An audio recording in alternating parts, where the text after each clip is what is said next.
Today I'm going to read Goldilocks and the Three Bears. Goldilocks and the Three Bears is the title of the story.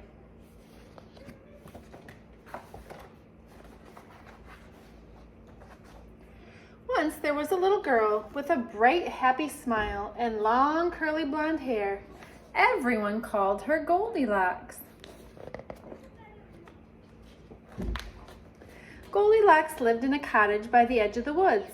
Always curious, she wondered what it was like in those woods. "May I go for a walk in the forest?" she asked her parents one day. "No," said her mother. "The woods are too big. You might lose your way." "No," said her father. "The woods can be dangerous. You might get hurt." "Promise us you won't go into the woods," her parents said together. "I promise," said Goldilocks. One day, though, the sun was shining, the air felt fresh and cool, and the branches of the trees seemed to be waving at her. Goldilocks thought about her promise. "I probably shouldn't go into the woods," she said, but she did. Now, deep in the woods, there was another cottage, and in the cottage, there lived three bears. Papa Bear was a great big bear with a great big voice. He likes to fix things around the house, and he loved to cook. Mama was a medium-sized bear with a soft, sweet voice. She liked to work in the yard, and she loved to sing. Baby Bear was a very small bear with a thin, squeaky voice. He liked to do whatever his parents were doing. One morning, Papa Bear made a big pot of delicious porridge. He filled 3 bowls to the very top. First, he filled a great big bowl. Then he filled a medium-sized bowl. And finally, he filled a very small bowl with pictures of honeybees on it. "The porridge looks wonderful," said Mama Bear. "The porridge smells wonderful," said Baby Bear. "The porridge is wonderful," said Papa Bear. "Eat up."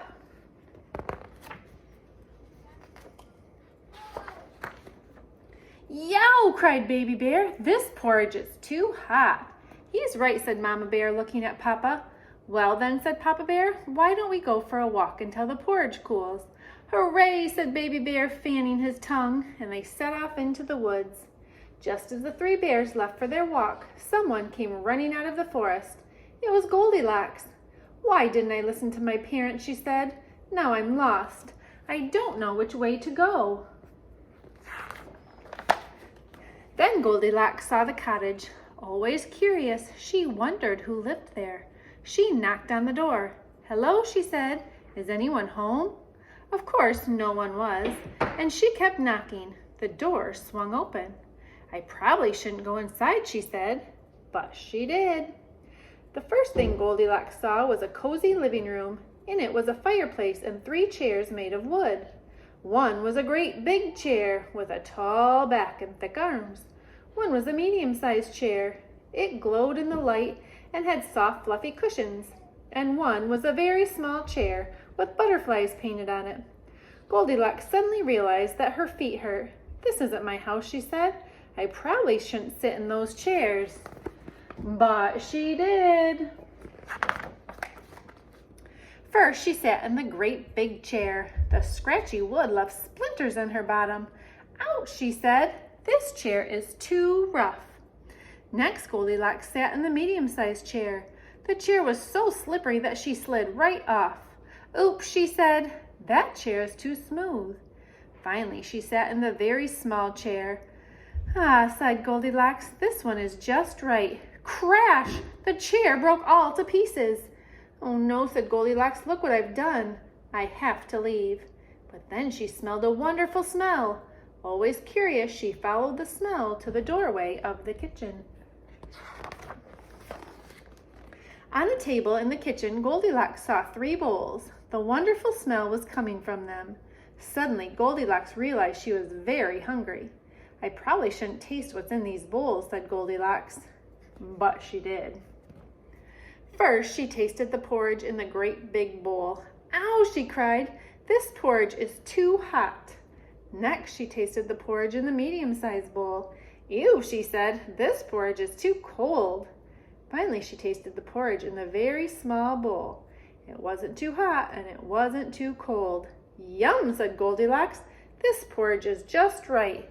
And she ate it all up. Now Goldilocks saw a stairway leading to another floor of the cottage.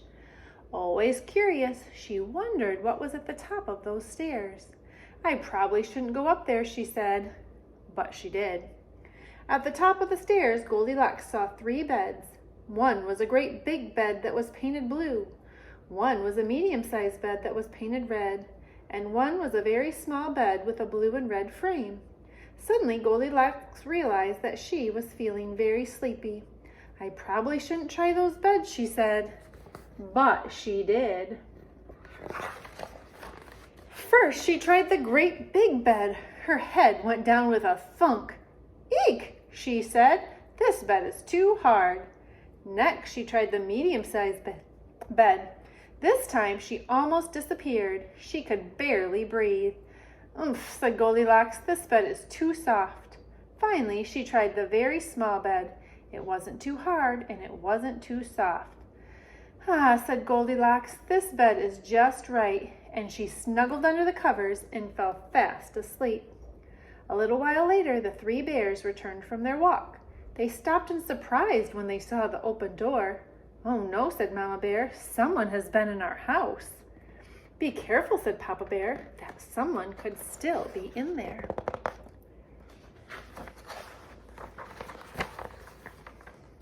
The 3 bears tiptoed into the living room. Someone's been sitting in my chair, grumbled Papa Bear. Someone's been sitting in my chair, gasped Mama Bear. Someone's been sitting in my chair, squeaked Baby Bear, and that someone broke it all to pieces. They hurried into the kitchen. Someone's been eating my porridge, roared Papa Bear. Someone's been eating my porridge, cried Mama Bear. Someone's been eating my porridge, squeaked Baby Bear, and that someone ate it all up. Now the 3 bears rushed up the stairs. Someone's been sleeping in my bed, growled Papa Bear. Someone's been sleeping in my bed, whispered Mama Bear. Someone's been sleeping in my bed, squeaked Baby Bear, and that someone is still there. Papa and Mama Bear rushed over to next Baby Bear. They looked at Goldilocks. Then they looked at each other. Papa Bear let out a great big roar. Goldilocks woke up. First she saw a very small bear with big wide eyes. Next she saw a medium-sized bear with a worried frown.